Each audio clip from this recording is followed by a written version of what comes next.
I just got word that month 2 is on the way. And while I have opened and organized month 1, I haven't actually started anything yet. It's time to get cutting and sewing. All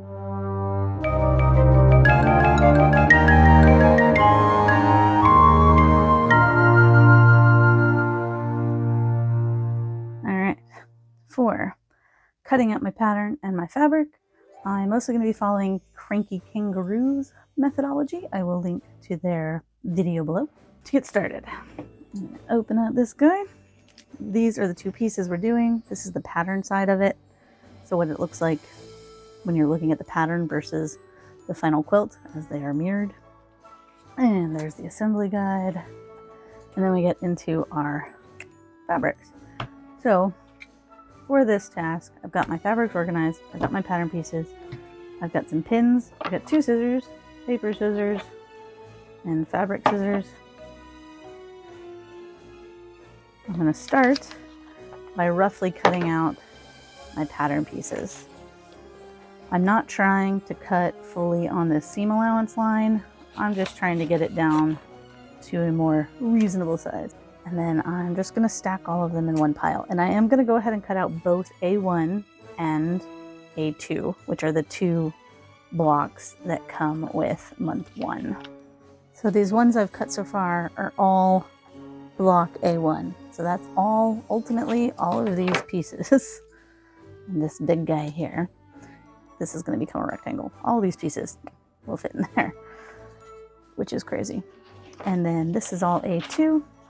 While I've done a ton of foundation paper piecing patterns, I've never actually done it with newsprint. I've always made my own patterns. I essentially have only ever used printer paper because I've printed it at home or made my own or just drawn it by hand on printer paper. All right, I'm going to throw this away. As I mentioned, I'm going to be following Cranky Kangaroo's style, which is to use the bigger chunks first, which I think is a really great idea in general, just so you get these big cuts out of your fabric before you get to the small stuff. So get your big pieces cut first. So I'm going to separate these. The rest of these are all kind of littler pieces. I've only got 2 of these that aren't a single piece. So I'm going to go ahead and cut these ones fully, just because they are so big and I want to make sure I don't screw those up. So I'll go ahead and do my singleton as well. So the DF here is the daffodil, which is the darker yellow. And the fabulous thing with using these solids and Kona cottons and whatnot, they're the same on both sides, so you don't have to worry about right side, wrong side. And I'm just going to cut this sucker out. As this is a single piece, for now I'm just going to pin it. And I'm going to set this one to the side because it's done. I'm going to cut these big guys, which are 4 and 5. But once I get past these big ones, we're going to switch to just looking for the number 1. CZ.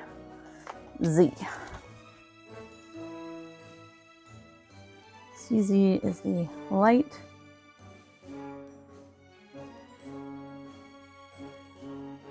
Then it's LQ, which is this yellow. Surprise, surprise, it's all the yellows and backgrounds. Again, it's only with these ones that have the bigger chunks that I'm doing these cuts that are not the first or second. So like this one is SC. I'm not going to cut it yet, but I'm going to stick it in the SC spot.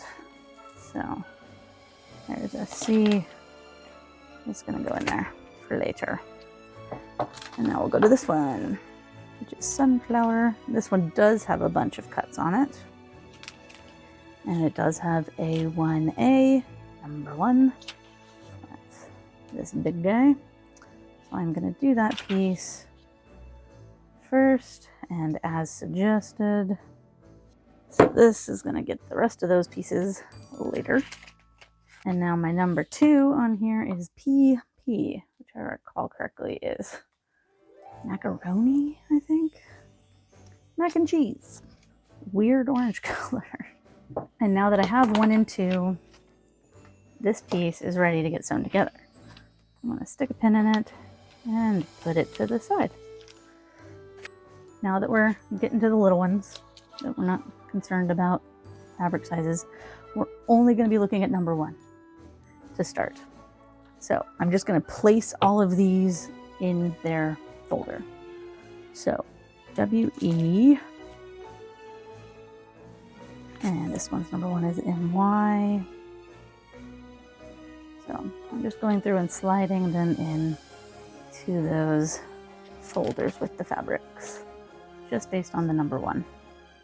And AU. Alright, that's all my pieces in there. So what I'm going to do is start with this first one. Pull out my pieces. These are both number 1 as AA, which is brick. So that's the darker one of these. So you can see this piece is intended to do all of those, including A1H1 and A1J1. So cut those out of here, and I'm not particularly concerned about what I'm cutting. All right, and then its number 2 is DR, so I'm going to go to DR and chuck it in there, and we'll get to it again later. And this one is the AA. So that's all for the brick at the moment, and I didn't have any of the champagne is number 1s, so this page is done. And then I'm gonna continue. I'm gonna grab my next 3. All right, number 1, and its number 2 is DR. So I'm gonna go to that page and chuck that in there. Gold is done. I'm gonna pull out the brown. Go ahead and pin both of these on here so they don't get lost. And that's ready to go to the sewing machine. My first, well, not my first one, I suppose. This one also had only 2. So those are ready to go to the sewing machine. So I'm setting them aside in a pile. So my plan here is essentially to go through the whole book, getting a good stack put together of pieces where I have 2 pieces cut out. And basically, I think once I've gone through the whole book, I should have a pretty good chunk to take over to the sewing machine. And that's basically the entire process. Go through, cut, sew your 2 pieces together, figure out number 3, put it in the number 3 spot, go through the book again, and just keep going until you've done it all. And then once you have all your pieces made, then we'll get to assembly. As I was cutting this one and putting it together, I was realizing that, like, those are really close. How am I gonna track which is which? I plan to put the color block by my computer, by my machine, sewing machine, to verify my colors. And that's only going to be an issue for this 1-2, since they're both getting tacked on there. When I get to number 3, I'll only be cutting a single one, and it'll be the only one getting attached, so it'll be very obvious what it is. And I could be consistent and make sure I pin 1 over 2 or 2 over 1 or whatever the case may be, but I can pretty much guarantee I would suck at being consistent, so I'm not going to try.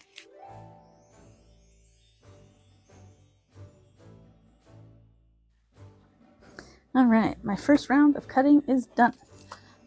There are still pieces in here, like these guys only have their first ones cut out, not their second. They got put back in here for their second.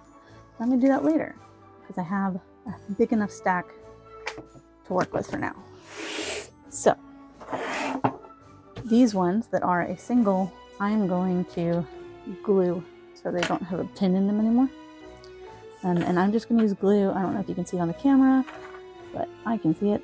I'm going to add just a little strip of glue down on the outside, on like the seam allowance part. You can use Elmer's too, like you don't have to use this Bianchi glue. And again, just going around the edge. So these 3 are ready to be trimmed and then go in the assembly pile. The rest all need to be sewn. So that is this pile. So I'm basically just going to take these over to my machine along with my color guide to make sure I'm doing the correct color of 1 and 2 for those that are a little ambiguous. But since there's such like drastic color differences here, like between the darks and the lights, so like this gold color compared to like using black on those, because using a light thread to sew these together, it'll show, you'll see those thread marks, but using dark on this light is also going to show. So I am going to do this in 2 separate batches on my machine just so I don't have to change thread a bunch. Normally I don't change thread, but this time I think I'm going to. So I've got my 2 stacks, 2 threads, color guide for reference, and I'm ready to start sewing it together.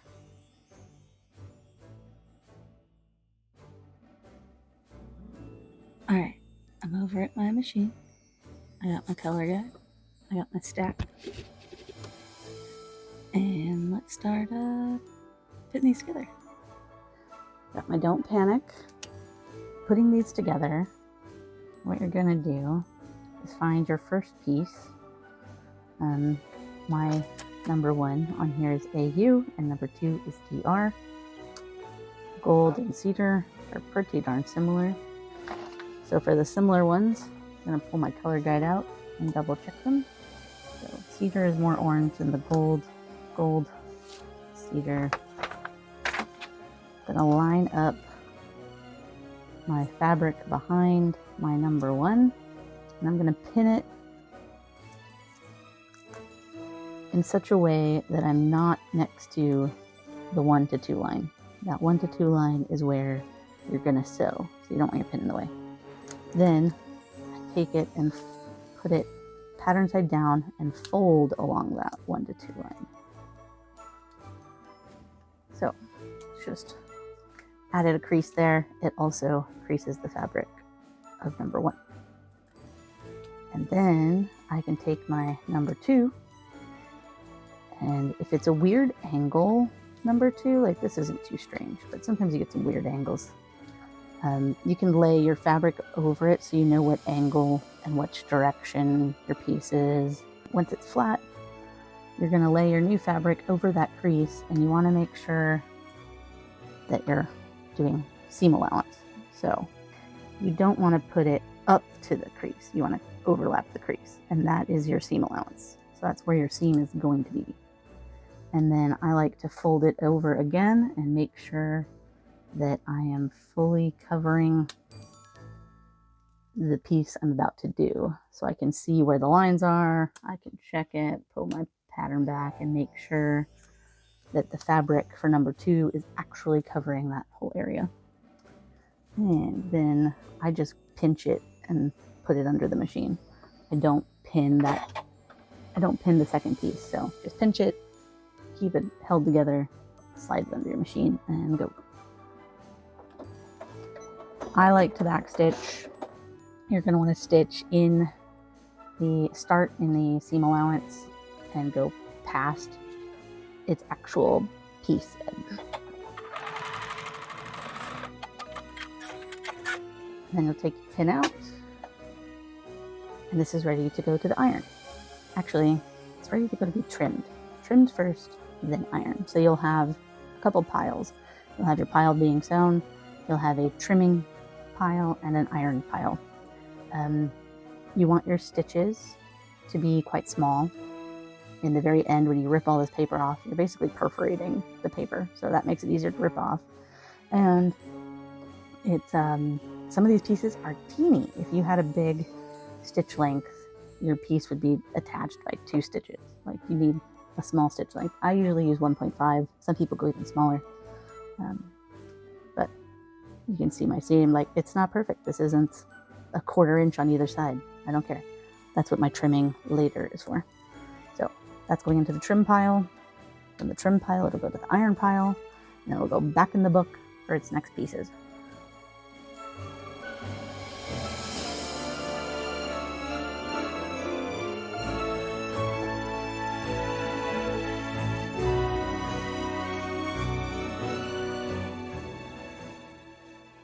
Now that I have my first sew stack done, it's ready to be trimmed.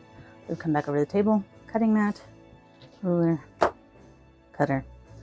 So what I like to do is just fold it back again. So we folded this previously to figure out our placement. Now you're just going to fold against that seam, and you're folding the 2 back to the 1, or whatever one you last sewed. If you're on number 3, you'll put the 3 back to the 2.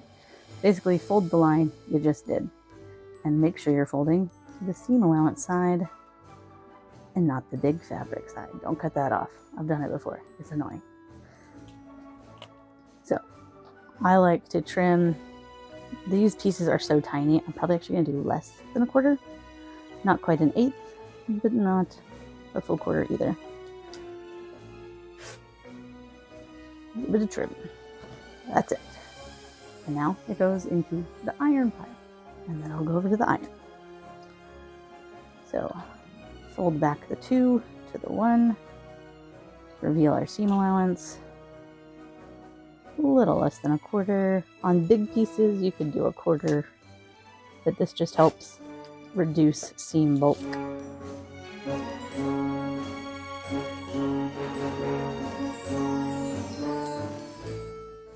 Now we're going to take our pile of freshly trimmed pieces over to the iron. Okay, got my stack to iron. I like to put it at the hottest setting. It's cotton, it's paper, you should be good. Then I like to set it, so go ahead and hit it with the iron before you flip it over, and then flip it over and press. First piece done. You don't want to use steam out of your iron. You're going to make your paper all disgusting. That should cover my first round of ironing. For pieces that are only 2 pieces, we're done with sewing and ironing.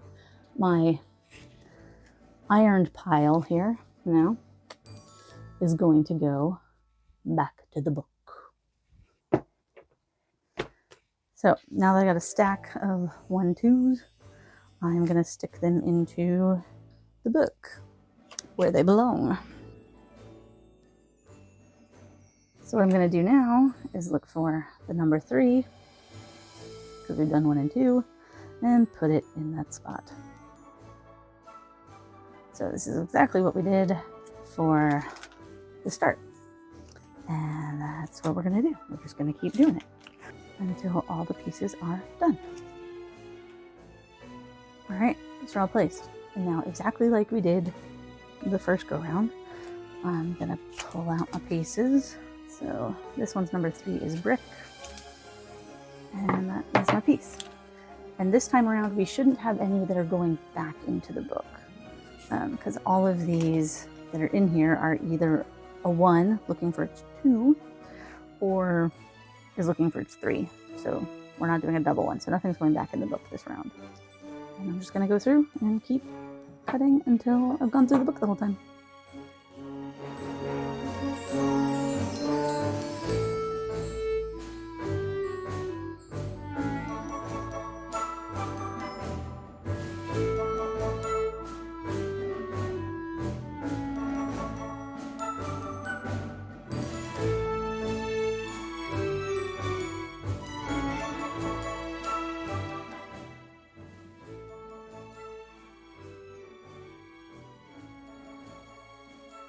This is just A1 laid out.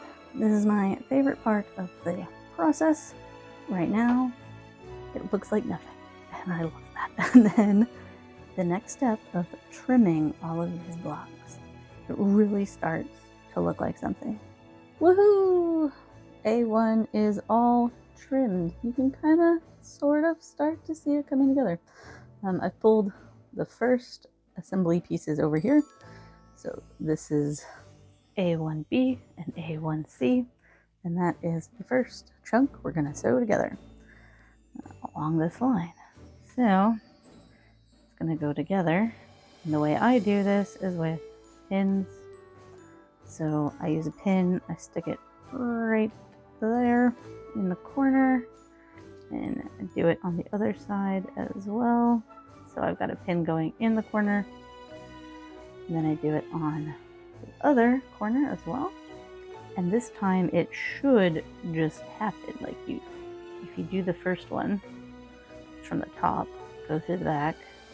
So now I've got a pin on each side holding this sucker together. There is across this one these two tans. They should look like one piece is the goal. So to do that, I'm also going to put a pin where those are. So it should, a pin where these seam lines will match front and back. You should be able to stick pins at those connection points. And it should just help you make sure that those are lining up the way they're supposed to.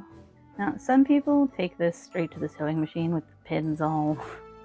I don't like taking it to my machine like that. I like to clip it. So once it's been pinned, try to make sure that pins are standing upright. Put some clips on it. Keep everything in place. And then I take all the pins out. So I'm just going to take this over to the machine, still using a small stitch length, so like the 1.5. I'm going to start in the bar seam allowance, all the way down past. Sewn on. And if you flip it over, this was the back side. Looks pretty good to me.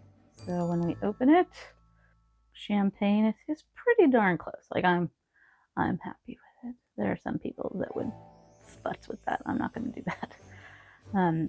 So then I like to rip the paper from the seam out before I iron, and then the direction of the seam that this is going to get ironed to, I don't have a preference. It's usually just whichever is easiest. Like sometimes you'll have a chunk where a whole bunch of seams are coming into one, and that one just does not want to open or go one way. So it tends to be going towards the side with the fewest seams. So I'm just going to take this over to my iron and probably iron that up. I don't know. We'll see. Whichever way it wants to sit. Alright, that one is done. On to step number 2, which is combining D and E, which are these two here. So I'm just going to keep following the assembly guide and put this sucker together.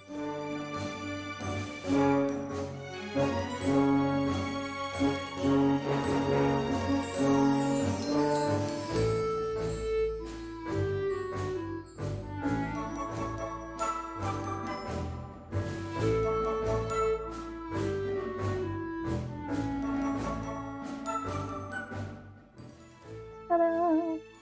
Now that month 1 block 1 is complete, I wanted to walk through a couple tips, notes, general musings, notions, if you will, on the process so far. So to begin, at the very start, my rough trim of the pattern pieces I think was too rough. It left some pretty big extra seam allowances on there, which made it harder to cut out pieces. So yeah, while you don't need to be perfect on cutting next to the seam allowance, a little bit closer would probably be a good thing. I do wish when I was cutting, when I was first cutting, the first round of cutting and then the first round of sewing, I wish I'd done all the pieces because I only went through the book once. Some of the pieces where their number 2 came before their number 1 ended up back in the book, and then I went and sewed everything, came back, put those ones that were sewn into the number 3, and then had those ones that were still getting their number 2. So then I was sewing things at 2 and 3. Not the end of the world. It's fairly obvious which was which, but it could have been even more obvious if everything was always sewing 1 and 2, always sewing 3, 4, 5, 6, so forth. Ultimately, I'm not sure how much good my 2 different color threads, if it's making a difference at all. but I think it is. It was definitely a bit annoying switching between the two, and I was so close to pulling out my old machine so I could have both threaded, but that seemed a little excessive, so I didn't. As I mentioned, I've only ever done foundation paper piecing with printer paper and not newsprint. I find the newsprint I'm probably going to love it when it comes to taking the pieces out at the end and taking the paper out at the end. But I do think it's a little too fragile at times. I had one error where I had to unpick some stuff. It started falling apart. When it came to trimming and having to fold it back and unpeeling some stitches from previous lines done, it would rip a lot. And so that was way more finicky.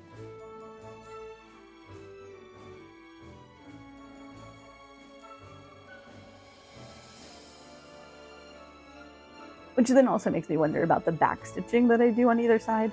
When I use printer paper, that pulling that paper off of the stitches often pulls stitches out, which is often why I backstitch. The newsprint, it didn't really pull any of the stitches out. It just tore the paper a whole lot. To where if you still had pieces to put on and you're still working with it, you don't want it falling apart too fast.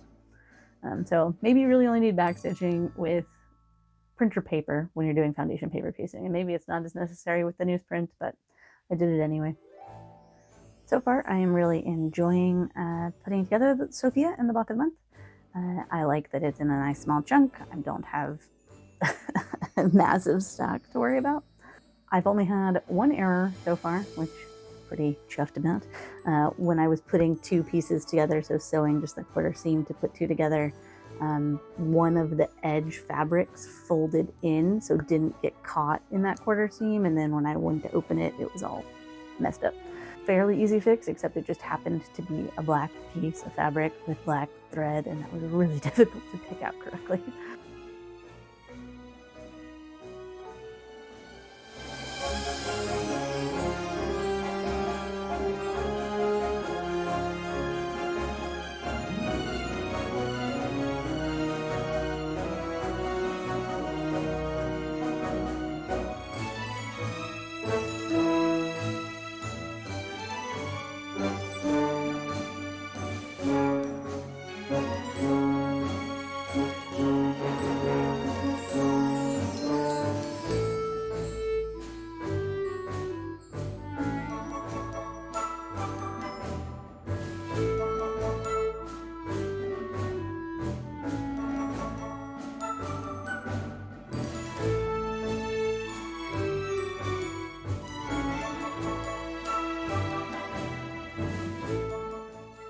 So that's a wrap for month one.